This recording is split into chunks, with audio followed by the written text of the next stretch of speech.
are fighting a war 30 years in the future.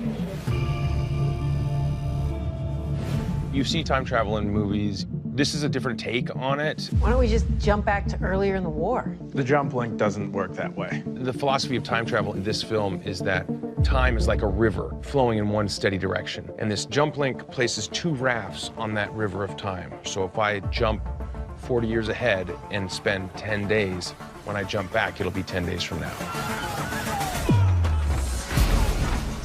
In the movie, we're all kind of like getting to know each other, getting ready to like train a little bit more and jump, and then like all of a sudden, All right, people, let's go. This is not a drill. ready or not, we had to go. Let's go. Hey, what's going on? I thought we had 7 days. The world doesn't end on a schedule.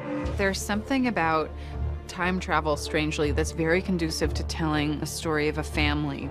Like the best action movies or sci-fi movies, at its core, it's a story about family and about love. Dan has a really complicated relationship with his father. His dad's an old school kind of tough guy. You got a new accessory, huh? You too. Desert Eagle 50 cal. It's cool. Yeah, it does the job. Dan, there's something that he wants to do with his life, but he's not quite sure how to get to this version of himself that he dreams of being. We see the devastation that this draft has caused to this family. In the middle is this extraordinary young daughter. She really likes science. Dad teaches science, and he is an inspiration for her to be a scientist. I want to be the best, like you are at science. They know that if I get drafted, there's a likelihood that I'm not coming back. But the nature of this draft is that if I don't go, if I run, they'll take my wife. So in a way, this is one of the only ways that Dan knows how to show up for his family. I want you to know something. I will be back. Our intention was to blend It's a Wonderful Life with sci-fi and sci-fi horror. Even though it's this crazy alien action movie, it's relatable in a lot of ways. It's a story about fighting the enemy on the outside as well as the enemy on the inside. It really is about what it means to love your family, but also want to fulfill your destiny. I was trying to save my daughter. If I gotta save the world to save her, then I'm damn sure gonna do it.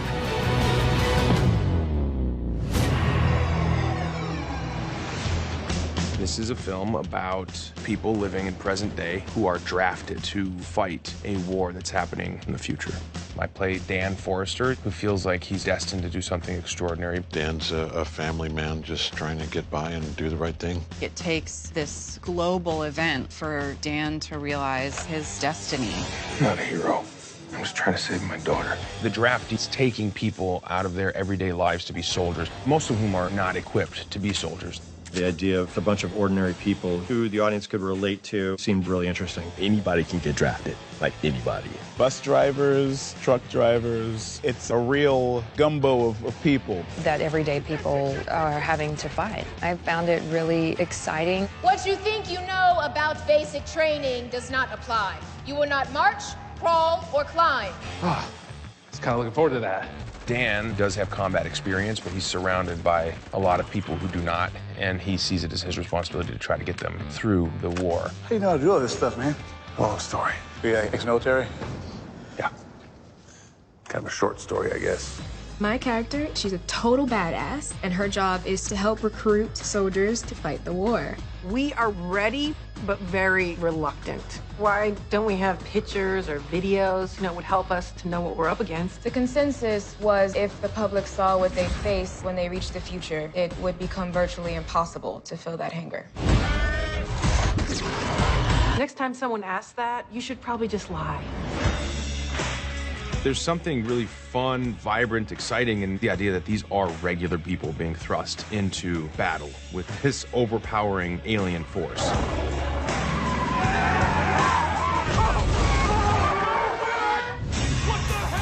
What's up, everybody? It's Chris Pratt. I'm on the set of the Tomorrow War. I'm telling you, it's gonna be so awesome. I've been given permission by the executive producer, myself, to give you a sneak peek. Let's take a look. Watch, in post, this is gonna be amazing. Look, Genie. Come on.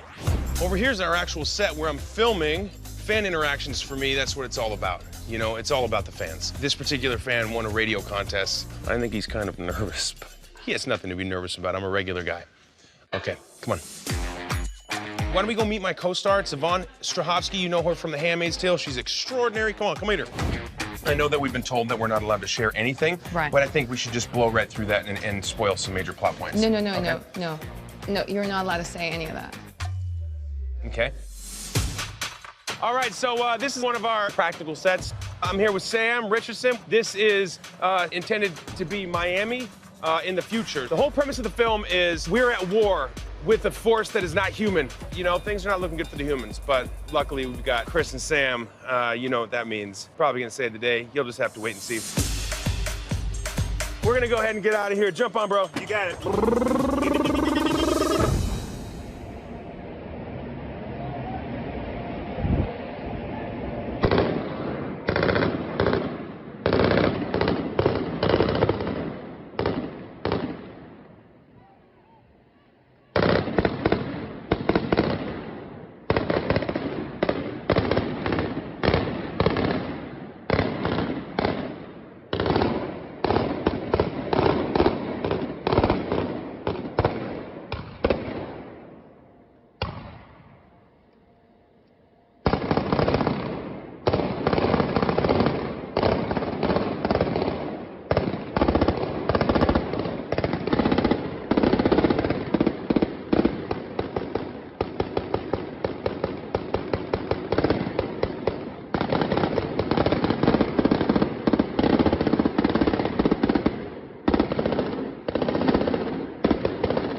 We are on the largest glacier in Europe.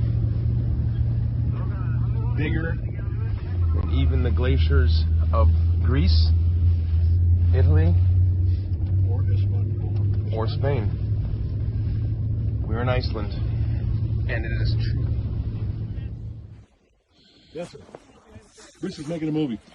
Oh, other Chris.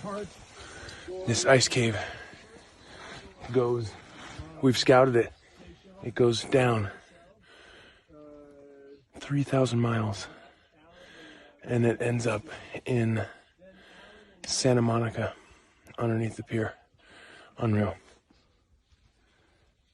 There's nothing better than destroying beautiful scenery with a stupid joke.